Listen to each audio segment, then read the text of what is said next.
So the next karma is obstructive or upapilaka karma.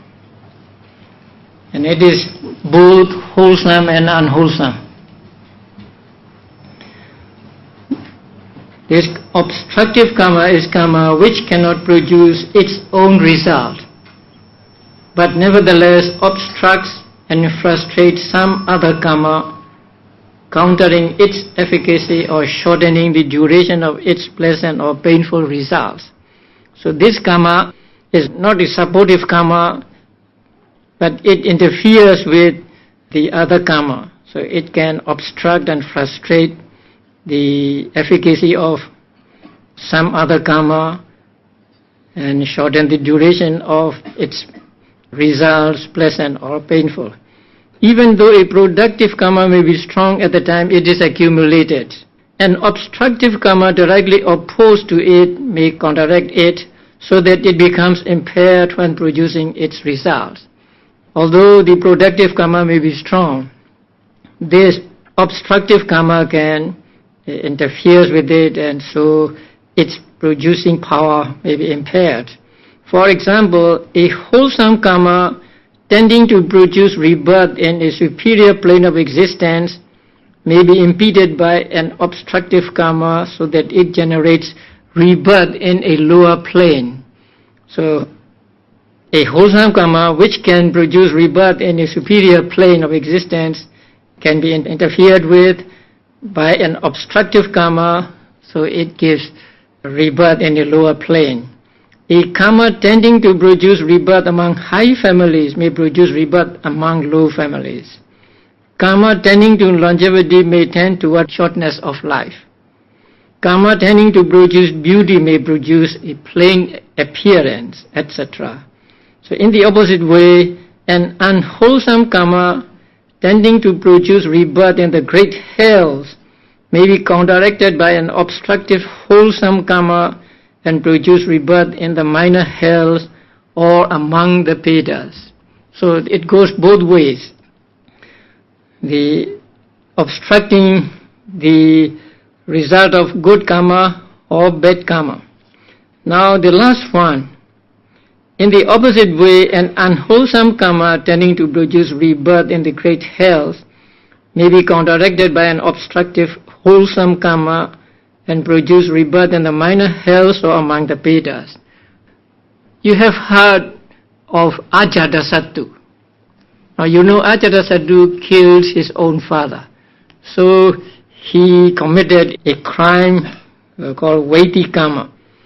So normally he would have to be reborn in Avici hell. But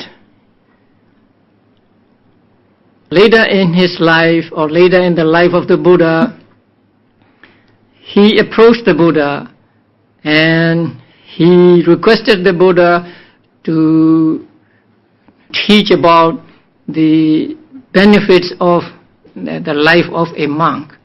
So Buddha taught to him what is now called the Samanya Phala Sutta.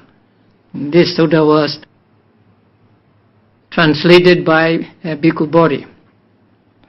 So at the end of that sutta, he just became a disciple of the Buddha and expressed his taking refuge in the Buddha, the Dhamma Sangha, and then he left. When he left, Buddha said to the monks, "Monks, if this king had not killed his own father, he would have become a Sotapanna after the discourse. But he had very strong devotion for the Buddha, and maybe he did meritorious deeds to counteract his crime of killing his own father. So it is said that instead of being reborn in the great Avici hell, he was reborn in a lesser hell around the great Avici hell. So wholesome karma and unwholesome karma can counteract with each other. During the course of existence, many instances may be found of the operation of obstructive karma, that is, during our life. For example, in the human realm, such karma will obstruct the continuum of aggregates produced by karma, facilitating the maturation of karma that results in suffering and causing failures in regard to property and wealth of family and friends, etc. So when we meet with a failure regarding property or family or wealth or friends, then that could be this obstructive karma operating. In the lower realms, obstructive karma may counteract the rebirth-producing karma, contributing to occasions of ease and happiness. So those who are reborn in lower realms mean those who are reborn as a result of akusala. But a kusala obstructive karma may counteract that rebirth-producing akusala karma, and so contributing to occasions of ease and happiness. Even though, let's say, a being is born as an animal, let's say as a dog, the obstructive kusala karma counteract the karma that gives him rebirth as a dog and makes him enjoy ease and happiness. I don't know how dogs are treated in this country. But in the United States, dogs are treated almost as human beings. To have a pet dog is not easy. You have to take him to the doctor and then have injections and everything they need, or they also need. So sometimes we make jokes. If you are going to be reborn as a dog, make a wish that you will be reborn in the United States.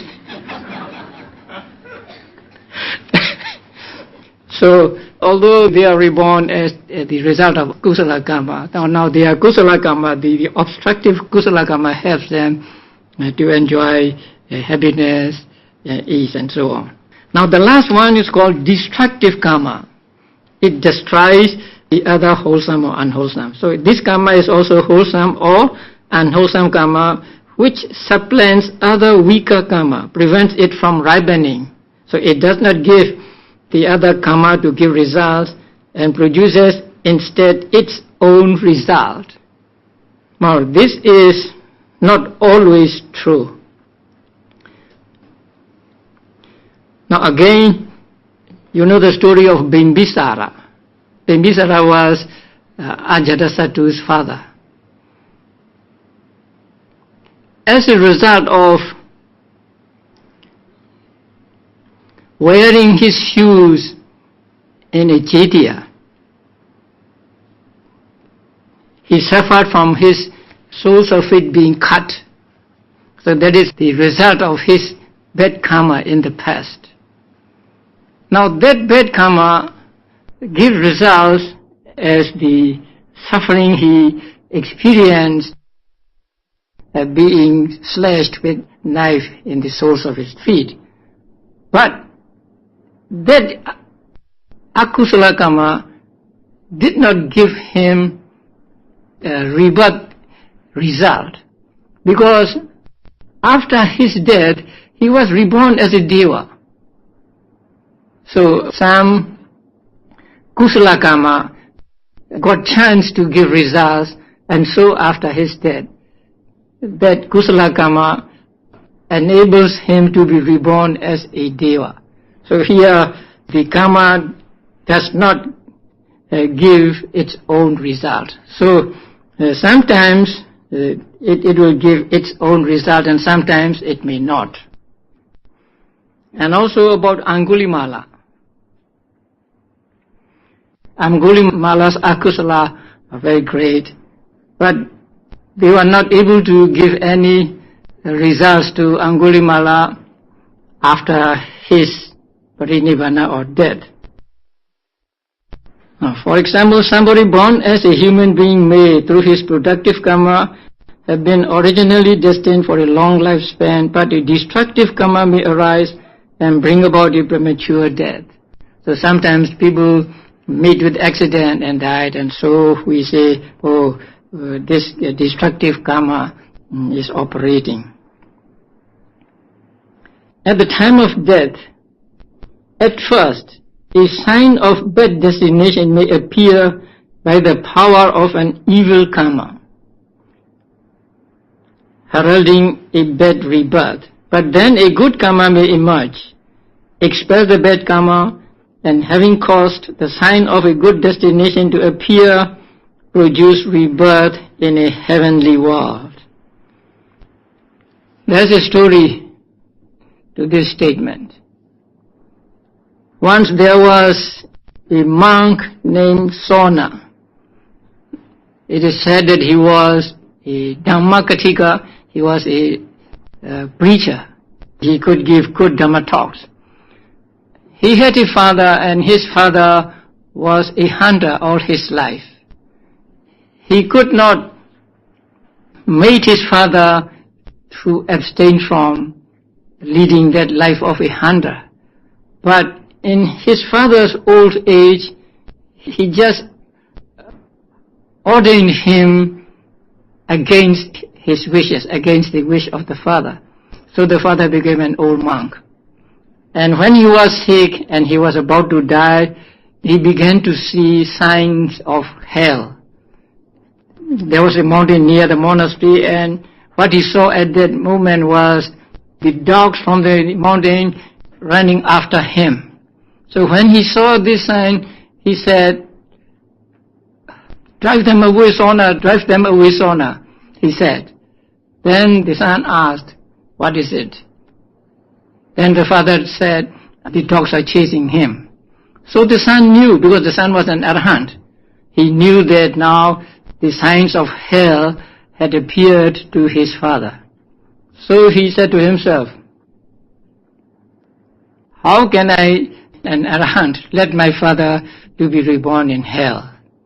So he sent samaniras, novices, to fetch flowers from the nearby forest, and then he made a bed of flowers on the terrace of the stupa, and also he made offering of flowers, and then he had his father taken to that place, and then said to his father, "Old monk, this puja is prepared for you.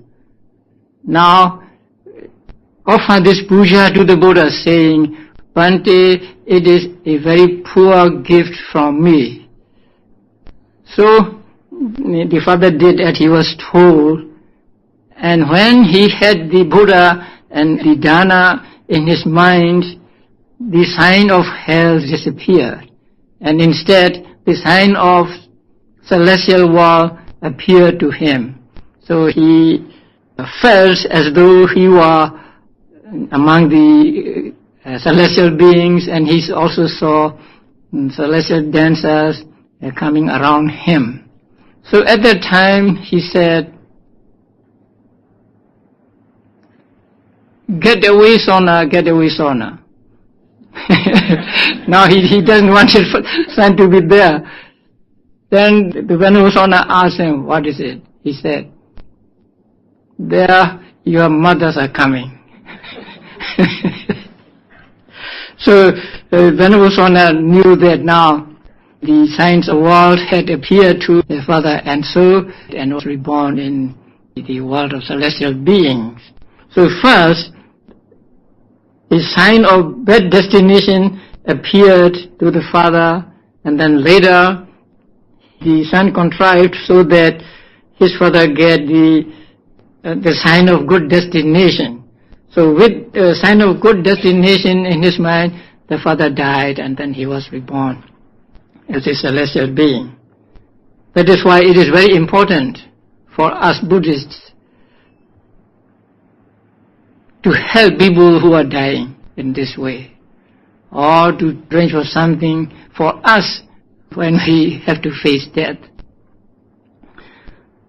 On the other hand, a bad karma may suddenly arise, cut off the productive potential of a good karma, and generate rebirth in a woeful realm. I do not remember the story about this, but there is one story told by teachers, but it is not mentioned in the commentaries and sub-commentaries. And that is the story of King Asoka. Now, King Asoka was a very powerful king who ruled almost all of India. When he was sick, his ministers closed all his treasure houses so that he could not give away before he died. So, when he asked about the treasure houses, the attendants say all the treasure houses are closed. So he was very sad about that. I was the ruler of the whole, let's say, Jambudipa, but now what I own is just a small fruit in my hand. So he was sad about that, and with that he died, and it is said that he was reborn as a snake, a big snake. I don't know how true that is. But since he had done a lot of meritorious deeds during his life, he was in that existence for only a few days. But still, because of that sad thought preceding his death, so he was reborn as an animal. And according to Lady Sayādaw, destructive karma can also be responsible for cutting off the efficacy of any of the sense faculties, the eye, ear, etc., causing blindness or deafness, etc., and can also cause sexual mutation. So this can be caused by this destructive karma also. So these are the four types of karma by way of their respective functions of producing, supporting, obstructing, and destroying. The next classification is by order of ripening, by order of giving results. So they are 1. Weighty karma, 2. Death proximate karma, 3. Habitual karma, and 4. Reserve karma.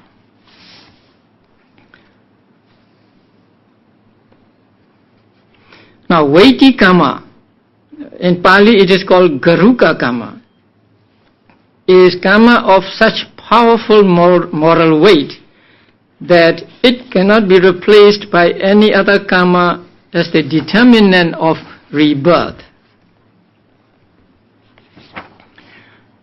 On the wholesome side, this karma is the attainment of the jhanas.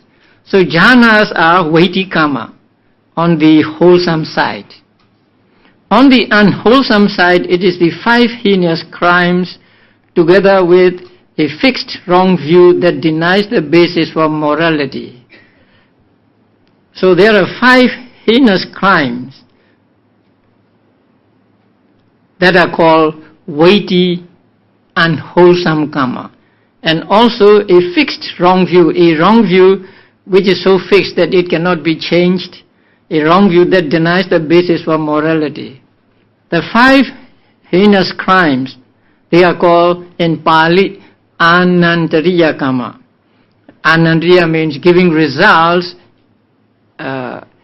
immediately. They are parricide, killing one's own father; matricide, killing one's own mother; the murder of an arahant; the wounding of a Buddha; and maliciously creating schism in the Sangha. Now these are the 5 heinous crimes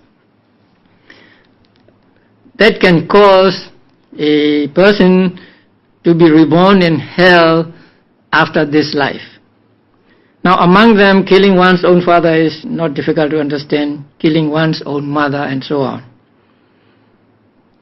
The murder of an arahant. But the wounding of a Buddha, I want you to understand this clearly. It is said that Buddha's body cannot be wounded. Buddha's body cannot be cut. So Buddha cannot be wounded by any weapon or whatever.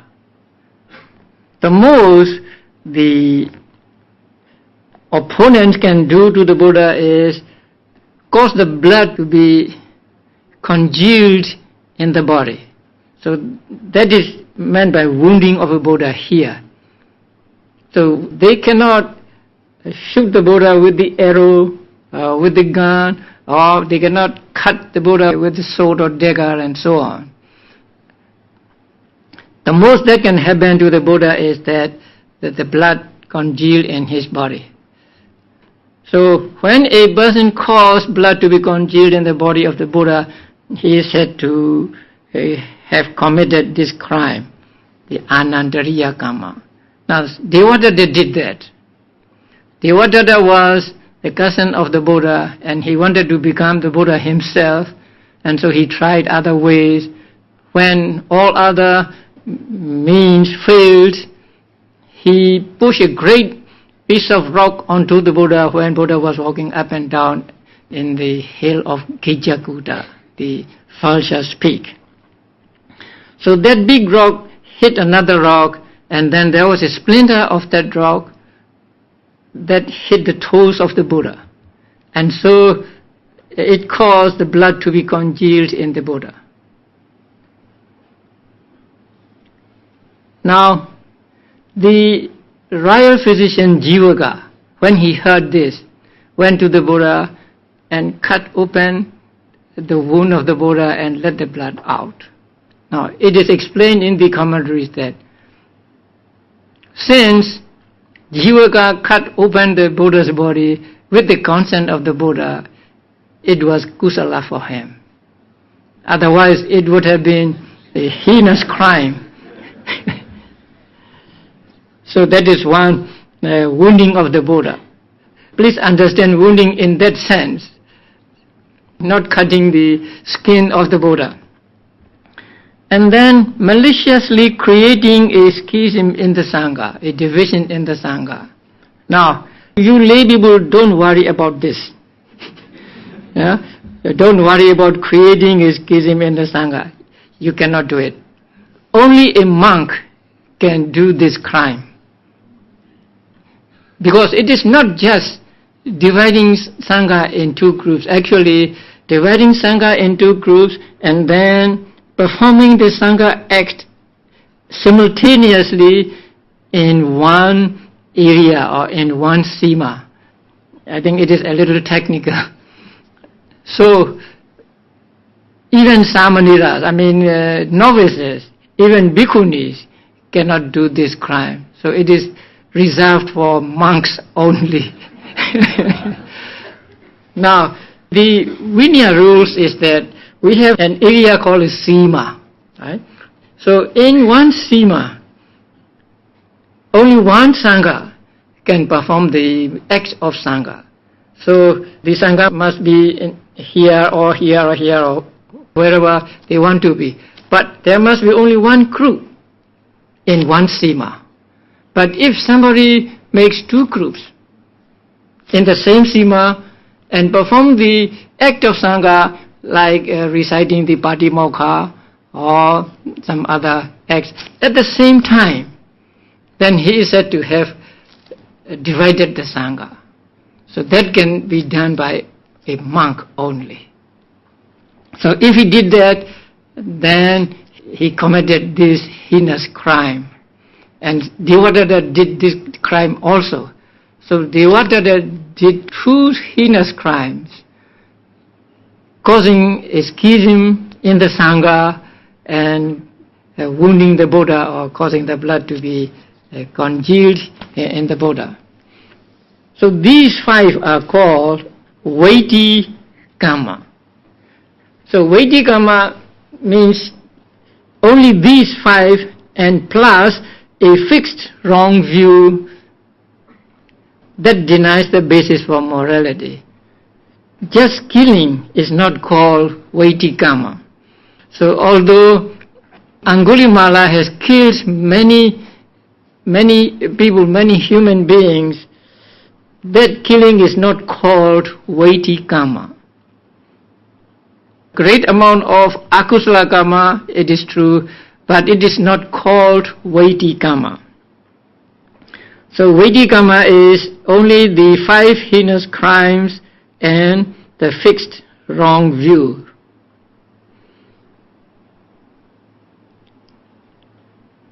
if someone were to develop the jhanas and later were to commit one of the heinous crimes, his good karma would be obliterated by the evil deed, and the latter would generate rebirth in a state of misery. And here, for example, the Buddha's ambitious cousin Devadatta lost his psychic powers. Now, Devadatta was good in the beginning, and he joined the order with the other Sakya princes, and then he practiced meditation and he gained psychic powers. But he was reborn in hell for wounding the Buddha and causing a schism in the Sangha. So, his having obtained psychic powers or jhanas did not help him to avoid being reborn in the great Avijji hell. But if someone were first to commit one of the heinous crimes, he could not later reach a sublime or supramundane attainment. That means he could not attain jhana, or he could not attain magga or enlightenment, because the evil karma would create an insurmountable obstruction. Thus, King Ajatasattu, while listening to the Buddha speak the Samanya Phala Sutta, the discourse on the fruits of recluseship, had all the other conditions for reaching stream entry. So he could have become a Sotapanna at that time. He was a three-root person. But because he had killed his father, King Bimbisara, he could not attain the path and fruit. So, the karma that invariably give results in the next future life is called weighty karma. So if one has acquired weighty karma, either unwholesome or wholesome, then one will get the result of that weighty karma in the next immediate life. So there is no escaping from this ripening of this karma. The next karma is death proximate karma, asana karma. It's a potent karma remembered or done shortly before death. So asana means near. So asana karma means karma remembered or done shortly before death. The karma may be done just before death, or the karma may have been done long ago, but the dying person remembered that karma at that moment. So that is immediately prior to the last jhana process. If a person of bad character remembers a good deed he has done, or performs a good deed just before dying, he may receive a fortunate rebirth, like the father of that Venerable Sona. And conversely, if a good person dwells on an evil deed done earlier, or performs an evil deed just before dying, he may undergo an unhappy rebirth. For this reason, in Buddhist countries, it is customary to remind a dying person of his good deeds, or to urge him to arouse good thoughts during the last moments of his life. So people would invite monks and have monks recite some suttas, or like the Arahant Sona, they may create an environment where a dying person can do some meritorious deed. So it is important that we have good friends when we are approaching this last moment of our lives. When there is no weighty karma and a potent death proximate karma is performed, this karma will generally take on the role of generating rebirth. That means if there is no weighty karma, this karma will give rebirth result. This does not mean that a person will escape the fruits of other good and bad deeds he has committed during the course of life. When they meet with conditions, these karmas too will produce their due results. So when there are two, the weighty karma and death proximate karma, then weighty karma will give results. If there is no weighty karma but death proximate karma and other karmas, then that proximate karma will give results. So that is what is called by way of ripening, by way of giving, by the order of ripening, by the order of giving results. Habitual karma, the next one, achina karma, is a deed that one habitually performs, either good or bad. In the absence of Vedic karma and a potent death proximate karma, this type of karma generally assumes the rebirth generative function. So if there are no Vedic karma and death proximate karma, then this karma will give results. And this karma is one that a person does habitually through his life, or once done and then remembered again and again. So you can have habitual karma of either wholesome or unwholesome nature by doing just once that karma and then remembering it. If it is an unwholesome karma, you remember it and you are sorry for that. You have regrets about that. And so if you think of it again and again and again, then you are doing it a habitual karma. And this habitual karma will give its bad results. On the wholesome side, you do some meritorious deed, and then you remember it again and again and again. Then it will become habitual karma for you. And in the absence of the other two karmas, then this habitual karma will give results. Now, between death proximate karma and habitual karma, which do you think is more powerful? Habitual karma is more powerful, actually, because you do it many times and so it gains momentum. But here, in the order of giving results, death proximate karma give results first. Suppose there are death proximate karma, habitual karma, and the other reserve karma. Then death proximate karma will give results before the habitual karma. Although habitual karma is actually more powerful than death proximate karma. And this, the ancient teachers explain with an old ox. Suppose there are many cattle and the cowboy puts them in the cow pen. What do you call it? Cow pen. So put them in the cow pen one by one. Then among them there is an old ox. Since he is old, he could not get into the pen quickly, and so he entered the pen last, or close to the gate. Then the gate is closed. So the whole night they live there in a narrow space, and when in the morning the gates are open, that old ox was the first one to get out of the pen because he was close to it. Now there may be stronger cattle in that group, but that old ox, which is weak, gets to get out of the pen first. So in the same way, although habitual karma is more powerful than the death proximate karma, since death proximate karma is close to death, close to the javanas and death thought process, it gets chance to give results. So both of these are important ones.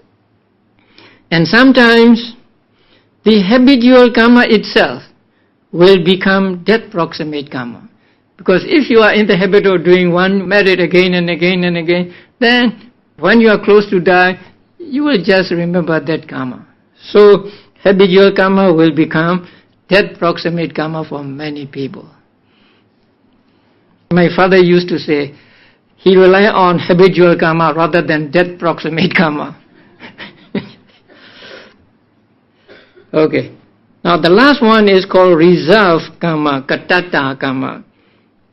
So it is any other deed not included in the three aforementioned categories, which is potent enough to take on the role of generating rebirth, so which can give a result. This type of karma becomes operative when there is no karma of the other three types to exercise this function. So, out of these four, when there are all these four, then the Vedic karma will give result. If there are only the last three, then that proximate karma will give results. If there are only two, then habitual karma will give results. If there is only one reserve karma, then reserve karma will give results. So since they give results in this order, this classification is by way of order of ripening or by way of order of giving results. The next group is with respect to the time of taking effect. That means with respect to the time of giving results. And there are four of them. And number one is immediately effective karma. And number two is subsequently effective karma. 3, indefinitely effective karma, and 4, defunct karma. So 4 kinds of karma according to the time of giving results. Now the first one, immediately effective karma, is karma which, if it is to ripen, must yield its results in the same existence in which it is performed. Suppose this karma is done in this life. So if it is to be the immediately effective karma, it must give results in this life. So we do something today and we will get the results a little later or tomorrow or next month and so on. So if we get the result in this life, then this karma is called immediately effective karma. The Pali word is a long one, Dittha Dhamma Vedaniya. Dittha Dhamma means this life. Vedaniya means to be experienced. That means its results are to be experienced in this very life. This karma is which, if it is to ripen, must yield its results in the same existence in which it is performed.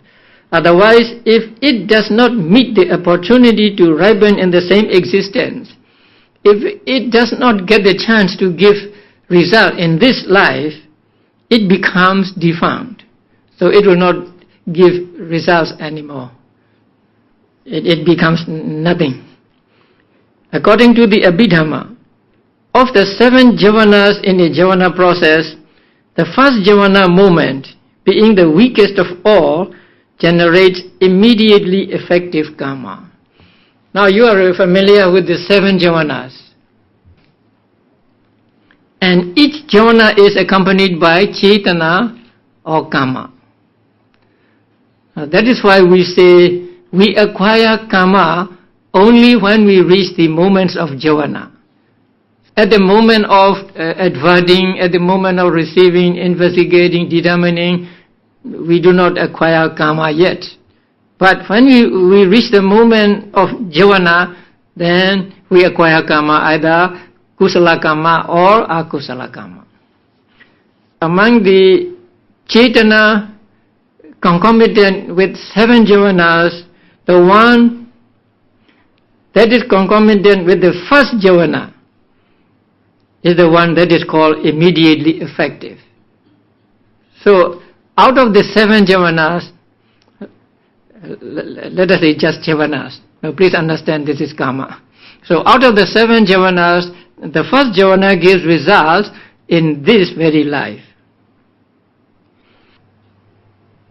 Because being the weakest of all, you might think that to give results in this life, it must be very powerful.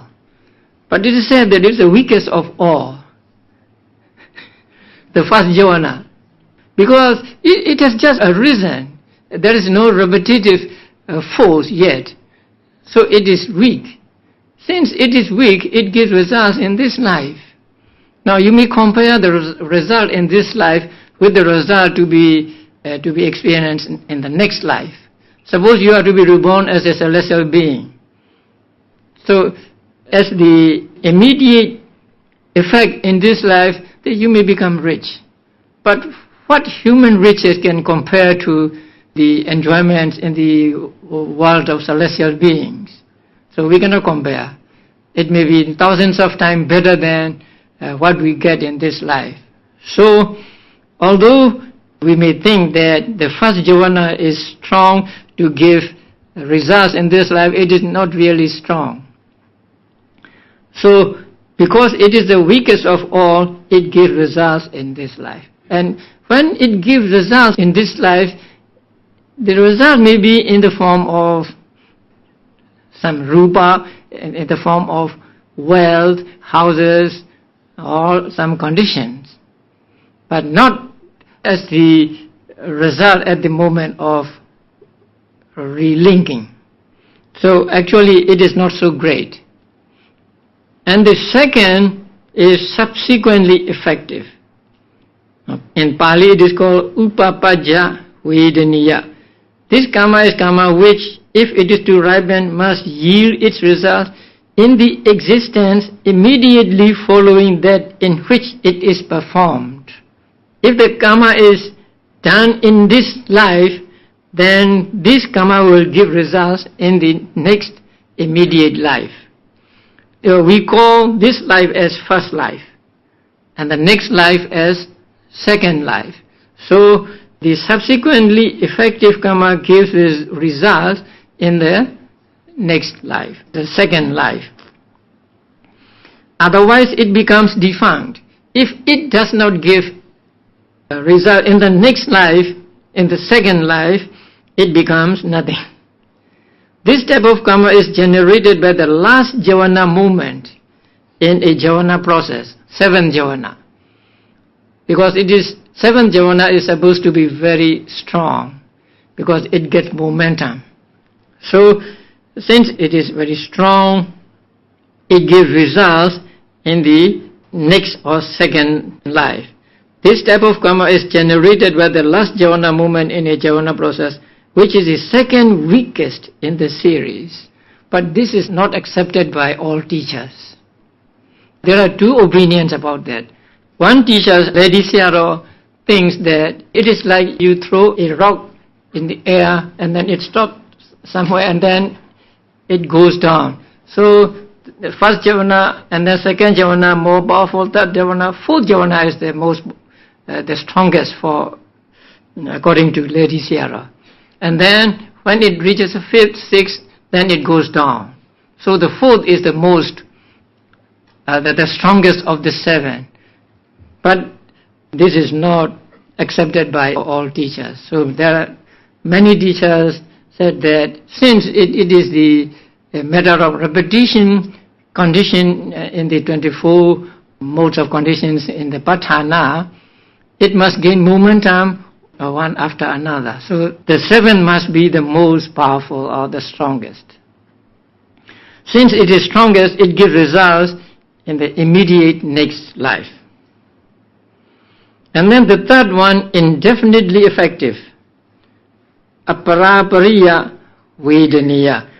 This karma is karma which can ripen at any time from the second future existence onwards. Please note this carefully, this is important.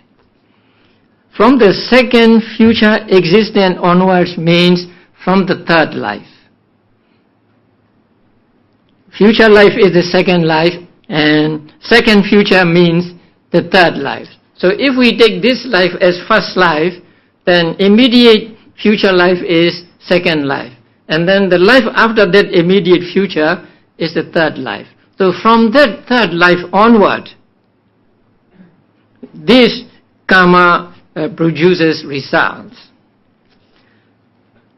Whenever it gains an opportunity to produce results, so whenever it gets chance, it will give result beginning with the third life. this karma generated by the 5 intermediate jhana movements of a cognitive process never becomes defunct so long as the round of rebirths continues. So long as you are in this samsara, this karma, indefinitely effective karma, which is actually a chetana concomitant with the 5 jhanas in between the first and the 7th, will never become defunct so long as the round of rebirth continues. And this is our hope. Even though a person may be reborn in hell, there is hope that he may one day get out of hell. Even though a being is reborn as an animal, and even though he doesn't get much chance to do kusala deeds during the life of an animal, still there is hope that he can get out of the life of an animal and being reborn as a human being or a deva, because of this store of indefinitely effective karma. So we all of us have this store of indefinitely effective karma, and so they will give results whenever they get the chance to do so. No one, not even a Buddha or an Arahant, is exempt from experiencing the results of indefinitely effective karma. So even the Buddhas and Arahants experience or enjoy or suffer the results of this indefinitely effective karma.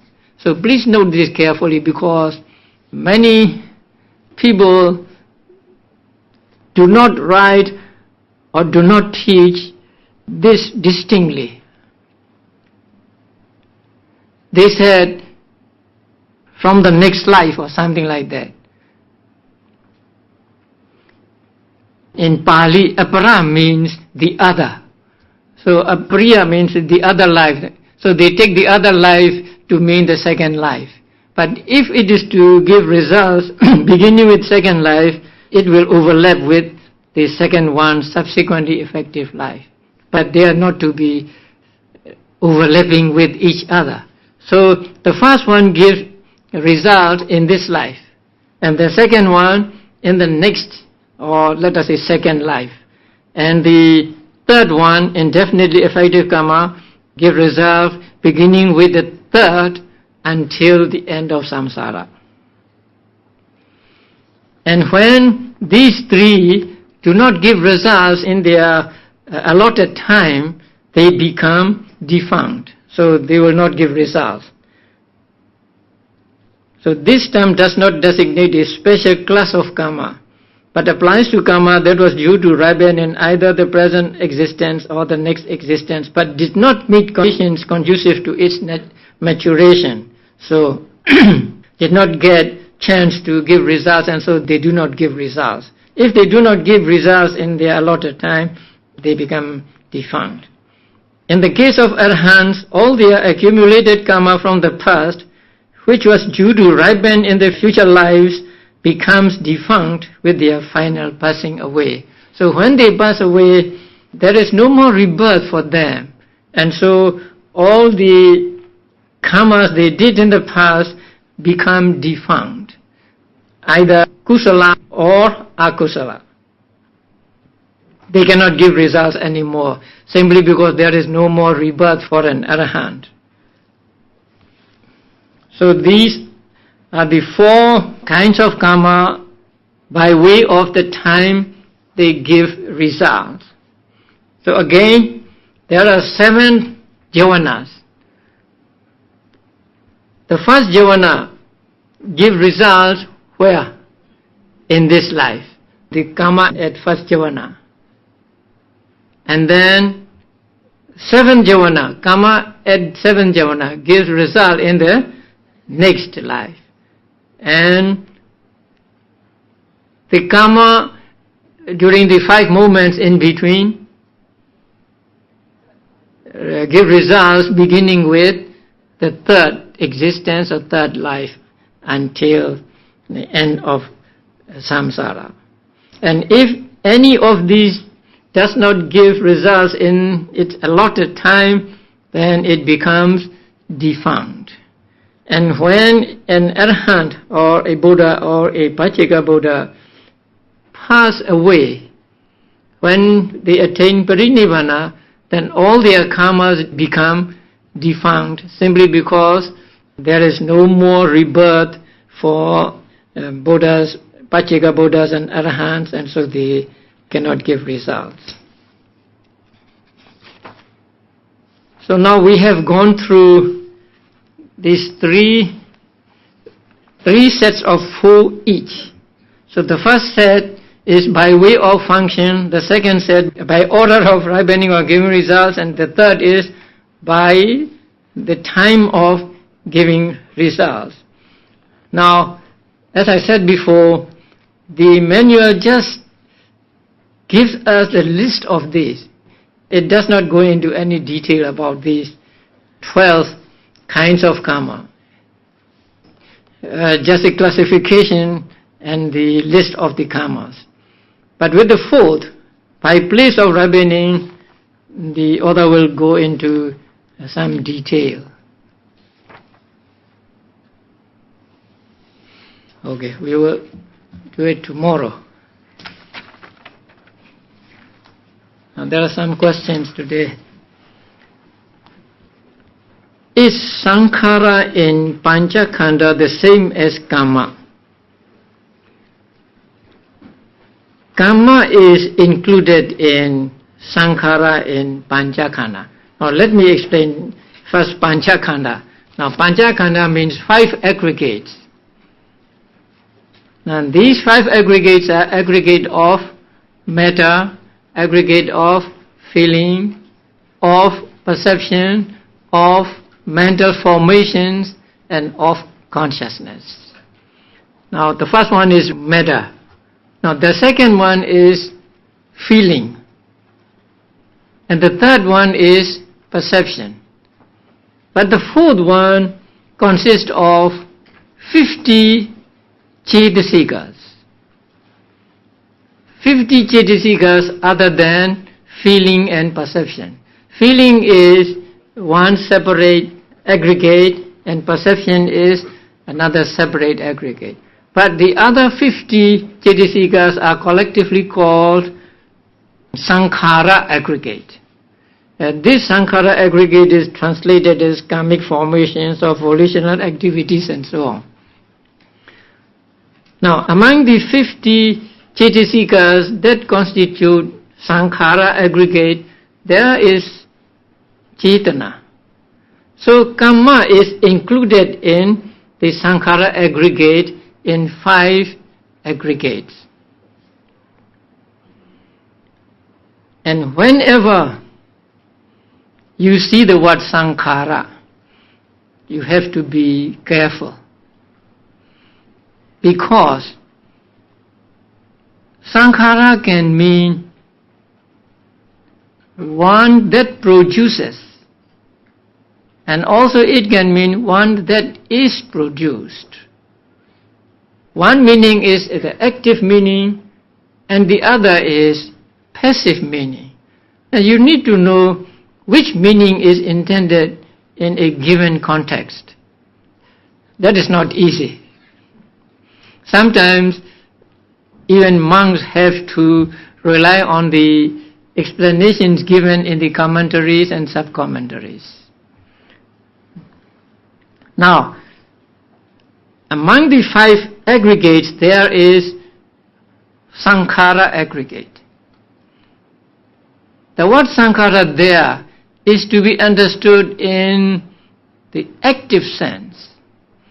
So, the mental states that does, that produce, that make. They have some activity, and so they are said to make or they are said to produce.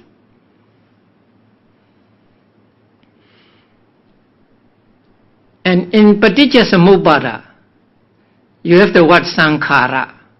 So that sankhara is also to be understood in an active sense, something that produces, because sankhara means kamma there. But in the saying that all sankharas are impermanent. All sankharas are dukkha. Then sankhara is to be understood in passive meaning. Sankhara means those that are made. That means those that are conditioned. So whenever you see the word sankhara, please try to find out whether it is in the active sense or passive sense to be understood. It is not always easy. So we always have to rely on the commentaries to explain to us. So Kamma is sometimes called sankhara. Actually, the sankhara aggregate means actually Kamma aggregate. That means a group of mental factors headed by sankhara, which is Kamma. And then the question is, if so, then is sankhara the javana chetas? Sankhara is Kamma. So Kamma means volition, cetasika. So strictly speaking, sankhara is not cheta. Sankhara is the chetana or the volition which is a cetasika. Sometimes we may talk without differentiating the consciousness and Kamma. But strictly or technically speaking, we have to differentiate these two. So Cheta is one thing and Kamma or Chetana is another, which is a mental state and which accompanies Cheta.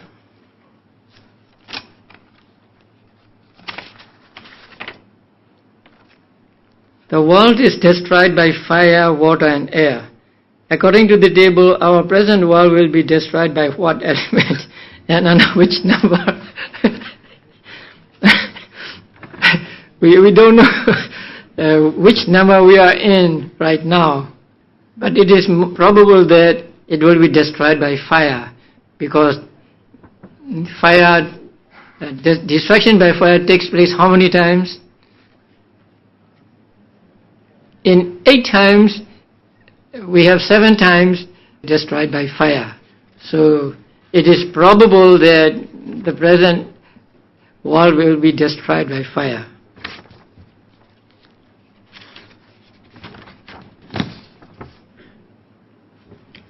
It's been stated that the coming of the Maitreya Buddha will be when the human lifespan will be around 80,000 years. How does one cultivate in the practice so that one will be able to meet the Maitreya? But, even the ancient teachers, ancient authors, made aspirations like that. As a result of writing this book, say, may I be reborn in the two-seater heaven and see the Maitreya Bodhisattva, and then when he goes down to the human world and become the Buddha, may I also be reborn in the human world and become his disciple. Now, this manual, the original one, is commented upon by different commentators. There are sub-commentaries to this book. So one sub-commentary which was widely used until this time is called Vibhavini Tika. So that Tika was written by one called Sumangala. And at the end of that Tika, he made this wish. He was very devoted to his teacher, who wrote a Sinhalese paraphrase to this manual. So that teacher made an aspiration that he be reborn in two-seater and see the Maitreya Buddha and then become his disciple and so on. So the author of Vibhavani, the sub-commentary, also makes a similar aspiration. And he said, may I see my teacher as teacher in that life, and may I see the Maitreya Buddha. So whenever you do a meritorious deed, you make that wish. Say, may I be reborn during the time of the Maitreya Buddha, see him and listen to his Dhamma and attain enlightenment, something like that. At which plane system will be conducive for one to be reborn to earth once their lifespan in that plane system expire, based on current present time to the era of Maitreya?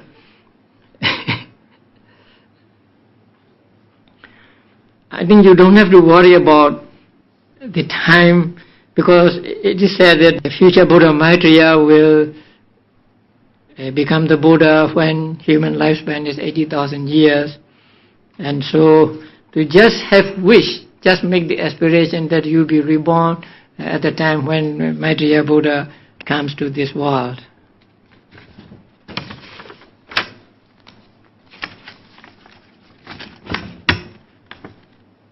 How is it possible for one so developed and attain asanyasata realm and yet is disgusted with mind?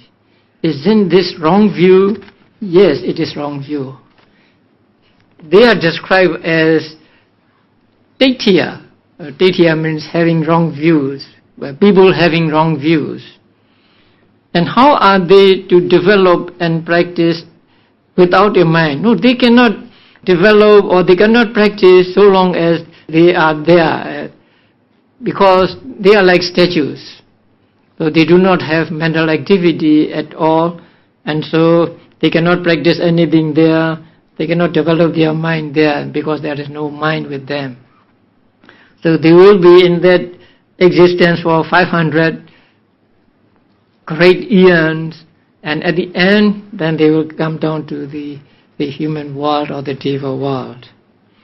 As you think, they are those that have wrong view, because it is not the right view to say that because of the mind we suffer.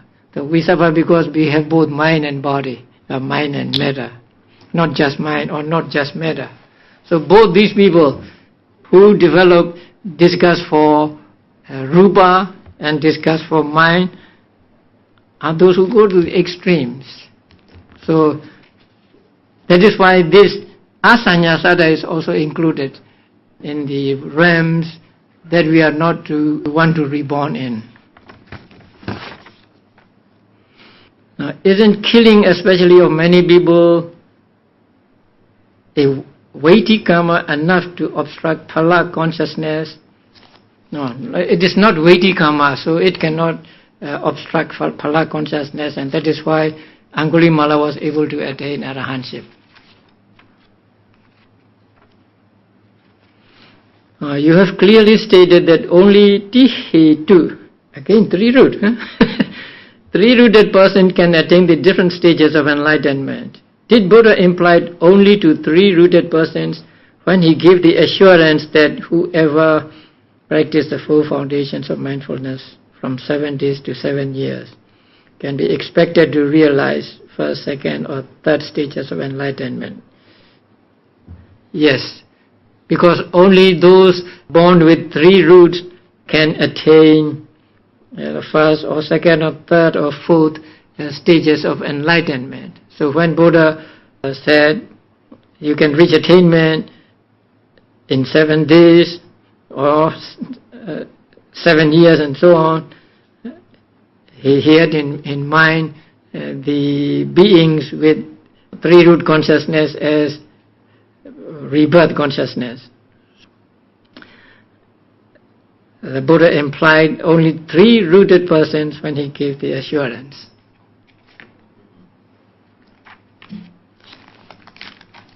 So now today we come to, we have finished the 3 groups of classification of Kamma into 12 kinds. So tomorrow we will study the Kamma by place of ripening. Sadhu, sadhu, sadhu.